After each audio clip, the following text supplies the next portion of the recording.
Pernahkah anda terfikir mengapa suhu bumi kita semakin meningkat? Perubahan iklim ialah jawapannya. Bumi sedang berubah, namun manusia masih tidak sedar tentang isu yang perlu dibimbangkan.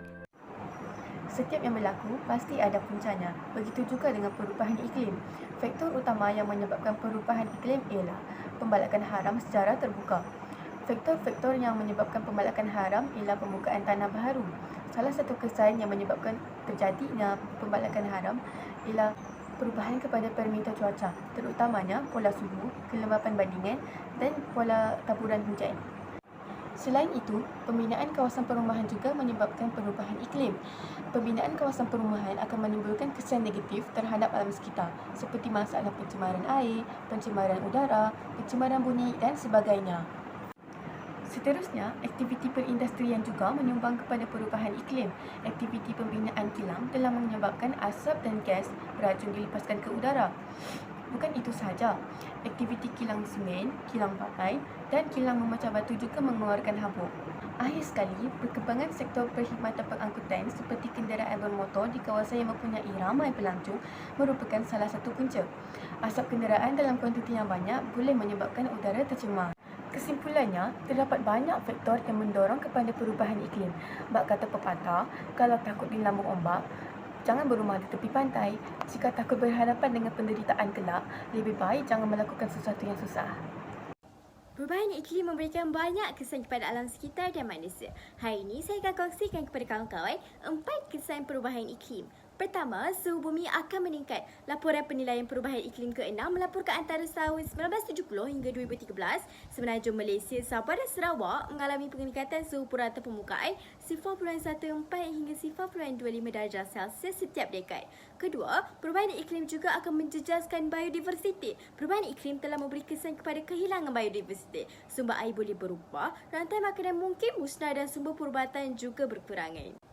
Ketiga, perubahan iklim meningkatkan risiko penyakit bawaan air dan penyakit kardiovaskular melalui cuaca yang ekstrim, hujan lebat yang kerap dan kesan ribut. Menurut Pertubuhan Kesihatan Sedunia WHO, perubahan iklim dijangka menyebabkan kira-kira 250,000 kematian tambahan setiap tahun daripada kekurangan zat makanan, malaria, cibrit dan tekanan haba antara tahun 2030 dan 2050. Keempat, perubahan iklim dan kepekatan karbon dioksida atmosfera yang lebih tinggi boleh menjejaskan keselamatan makanan dengan menyebabkan pencemaran bahan kimia. Contohnya, suhu laut yang lebih tinggi membawa kepada paras merkuri yang lebih tinggi dalam makanan laut dan pengenalan bahan cemar makanan melalui larian air ribut. Tiada ubat yang tiada penawarnya, maka langkah-langkah yang konkret, sistematik dan pragmatik harus dijalankan secara berterusan agar masalah ini boleh dibasmi secara berperingkat. Benarlah kata seorang penulis Nobel Amerika Syarikat yang tersohor, Ernest Hemingway. Beliau berkata, bumi adalah tempat yang baik dan layak diperjuangkan. Oleh hal yang demikian, sebagai insan yang diamanahkan oleh Tuhan untuk menjaga bumi ini, kita perlulah mengubah pemikiran dan tabiat harian kita terhadap alam sekitar. Hal ini demikian kerana sesuatu perkara itu akan berhasil jika kita mengubah persepsi kepadanya.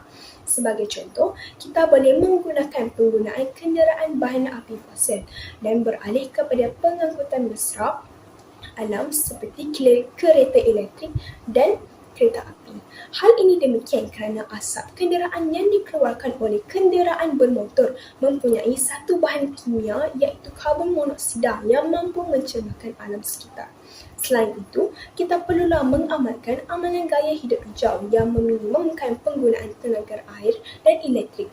Misalnya, kita boleh menggunakan semula, kertas, fail dan sampul terpakai di pejabat dan di sekolah. Kesannya, pelbagai isu pencemaran alam sekitar dapat diatasi. Ia mungkin mempunyai kerja keras pada mulanya, namun lama-kelamaan ia akan menjadi sebahagian daripada hidup kita. Murid air kerana berbentung, bulan muafakat kerana manusia. Maka langkah ini harus diperhatikan oleh pelbagai lapisan masyarakat daripada seluruh pelosok dunia untuk kesejahteraan bumi semula.